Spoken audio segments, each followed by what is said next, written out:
Graça e paz, amados e amadas, estamos em Números capítulo 5. O que nós vamos ver aqui? Nós vamos ver a expulsão das pessoas impuras, a restituição e a oferta pelos ciúmes. Interessante que desde o capítulo 1 aqui de Levíticos, primeiro nós estamos vendo sobre o quê?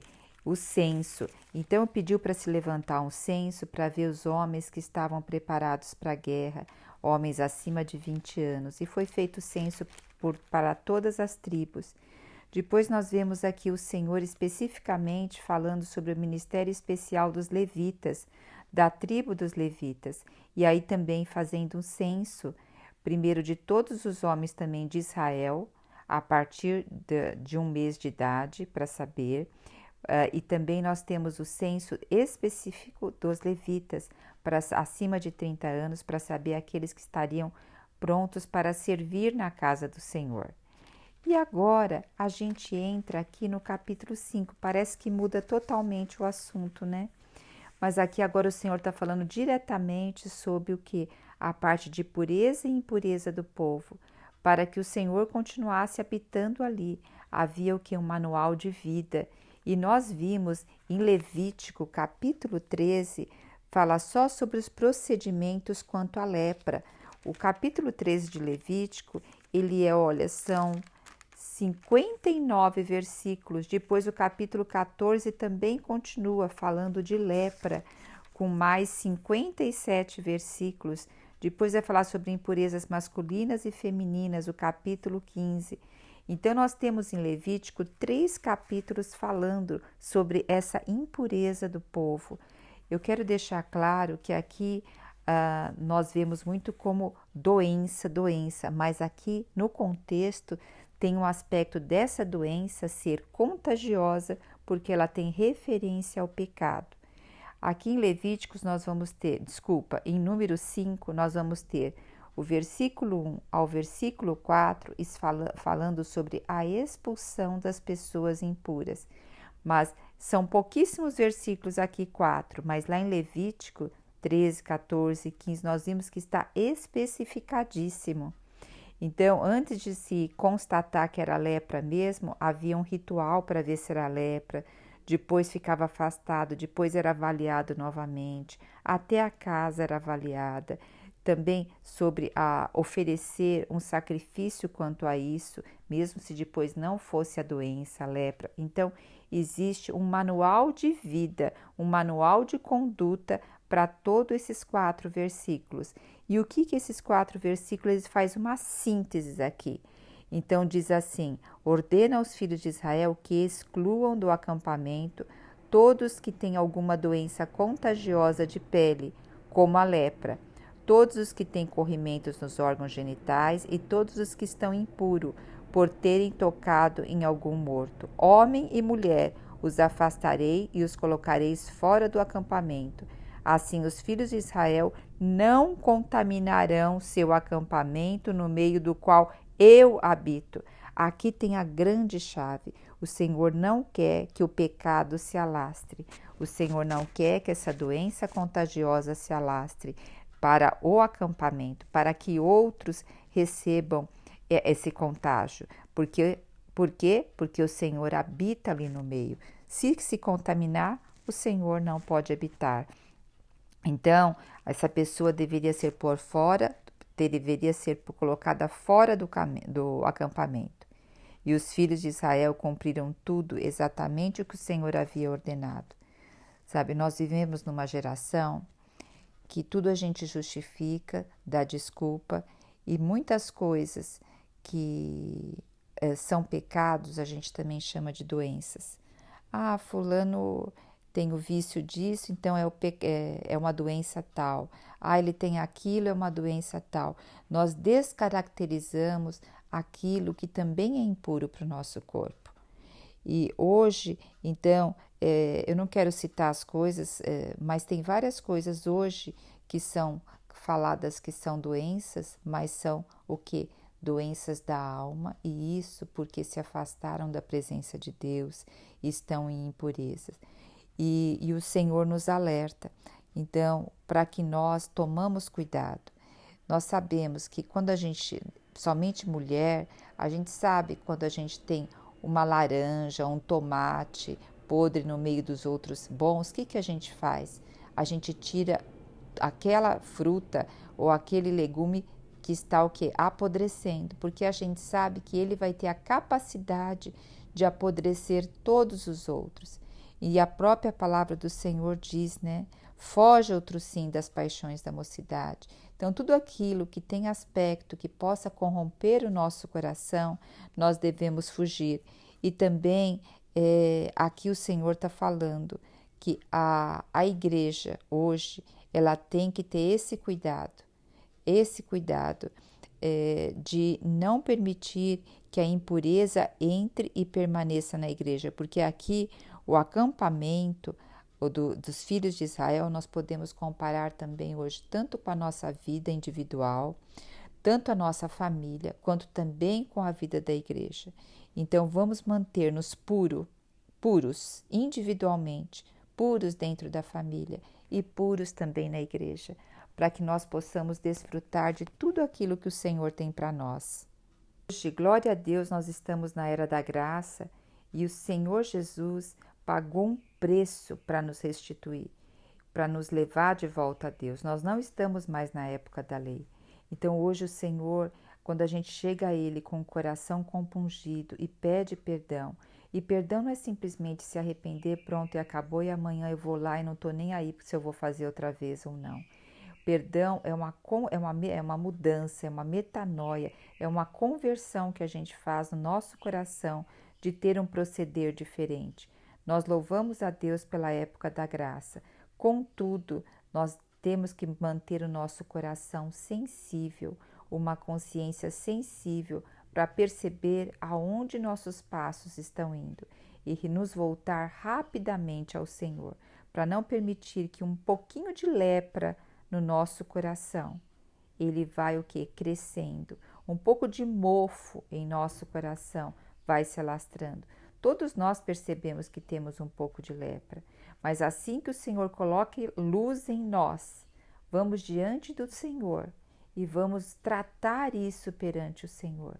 A oração é um dos caminhos fundamentais da gente tratar e falar como o salmista disse: Senhor, prescruta meu coração. Vê se há em mim caminhos que desviam da tua presença e corrige esses caminhos. Os caminhos que desviam da presença do Senhor nós podemos considerar como corrimentos, como os lepras e como doença contagiosa. Por isso devemos ir a todo momento. Senhor, prescruta meu coração, endireita os caminhos, endireita, Senhor, me coloca no prumo, Pai, em nome de Jesus. Versículo 5 ao versículo 10 vai falar sobre a lei da restituição. E olha o que diz no versículo 6. Dize aos filhos de Israel: quando o homem ou mulher cometer alguns dos pecados em que caem os homens, ofendendo ao Senhor, tal pessoa é culpada. Confessará o pecado que cometer e pela culpa fará plena restituição e lhe acrescentará a sua quinta parte e dará tudo àquele contra quem se fez culpado. Interessante que quando nós lemos aqui a parte de Levítico, está muito distante hoje até dos nossos conceitos, da nossa forma de lidar com as coisas. Veja só, aqui está dizendo que quando a gente ofender a uma pessoa, ao mesmo tempo você está ofendendo a Deus. Quando você fizer algo a alguém, você ao mesmo tempo está fazendo algo a Deus. E quem o faz é considerado culpado. E diz aqui no versículo 7 que confessará o pecado que cometer. E o que hoje muitas vezes acontece? Muitas vezes a gente vê que nós erramos, confessamos a Deus, mas nós não reparamos o erro com a pessoa com qual nós erramos. E quando reparamos o erro, a gente é muito simplório em fazer isso. Me perdoa por qualquer coisa, viu? Me perdoa por aquilo outro. Mas aqui está dizendo que além de confessar o pecado, tinha que restituir a perda que aquela pessoa teve. E restituir a perda e acrescentaria quanto mais uma quinta parte. E aqui, principalmente, provavelmente está falando de coisas assim, materiais, né? Mas também existe aquele pecado que são de coisas morais e ética. Muitas vezes, quando falamos mal de alguém, defamamos alguém, como restituir isso? Como restituir? Nós vamos pedir a Deus perdão, sim. Vamos sim pedir, temos que, pela palavra, nos reparar com a pessoa, sim. Mas tem como voltar atrás? Toda vez que nós fazemos algo, até materialmente mesmo falando de subtrair alguma coisa, é que hoje a nossa mente, eu vejo que ela está tão cauterizada, que passam tantas coisas, pecadinhos, que a gente nem percebe. Gentileza, educação, uma forma de responder, uma forma de encorajar, tudo isso tem ficado assim um tanto esquecido nos nossos modos, na nossa forma de ser.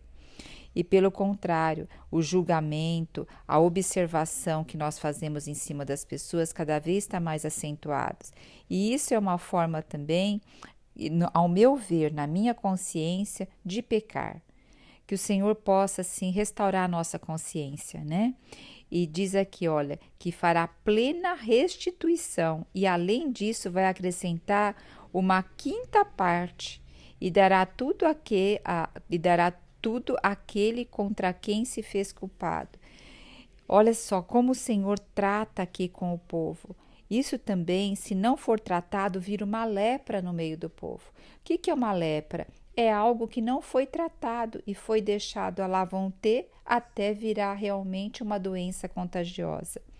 E depois ele completa esse capítulo dizendo se essa pessoa, mas se esse homem não tiver parente chegado a quem possa fazer restituição pela culpa, então o que se restitui ao Senhor, o que se restitui ao Senhor pela culpa será do sacerdote. O que ele quer dizer até o final do capítulo 10? Dizendo assim, se quando você for restituir aquilo que ofendeu aquela pessoa, aquilo que subtraiu daquela pessoa, você for restituir ainda essa quinta parte, o que acontece? Se essa pessoa já não estiver mais viva, você então vai dar para um parente mais próximo.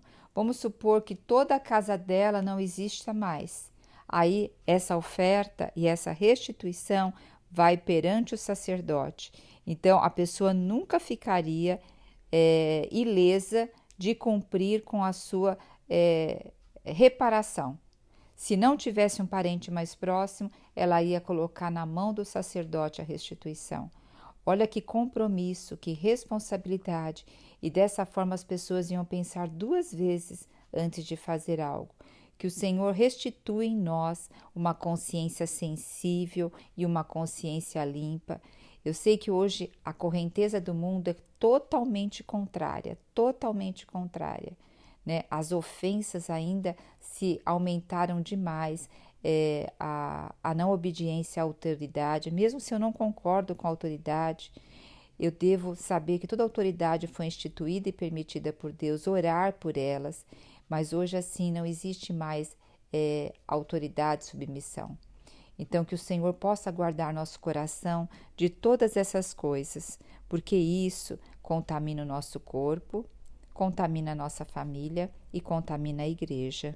A partir do versículo 11, nós vamos ver agora a prova da mulher suspeita de adultério.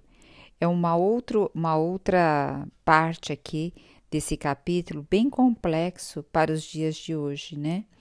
Porque hoje se luta tanto algumas classes sobre o feminismo, também sobre a parte da agressão à mulher. E há muitas vezes aí nós vamos ler um texto que fala sobre suspeita de ciúmes, essas coisas voltado à mulher. A gente pode, com a ótica contemporânea, podemos ficar um tanto assustados, mas vamos olhar pela ótica de Deus. Nós temos que olhar as coisas do Senhor com a lente do Senhor, com a lente do Espírito Santo. Veja só, a mulher na palavra de Deus, ela é comparada como a igreja, como a noiva de Cristo. Então a mulher, o Senhor está toda hora lá falando assim, a palavra diz que ela deve ser lavada, purificada pela palavra. Então, a pureza da mulher, o Senhor Jesus se deu à igreja, se deu por nós para nos purificar. Então, aqui, o que nós vemos? Diz aqui no versículo 12, fala aos filhos de Israel, tu lhes dirás, se há alguém cuja esposa se desviou e se tornou infiel. Então, aqui, a esposa se tornou infiel, porém, o marido não tem certeza, mas ele percebe que alguma coisa está estranha, que ela está com comportamento estranhos, então ele não tem certeza disso, porque não houve testemunha e também ela não foi vista no ato do adultério.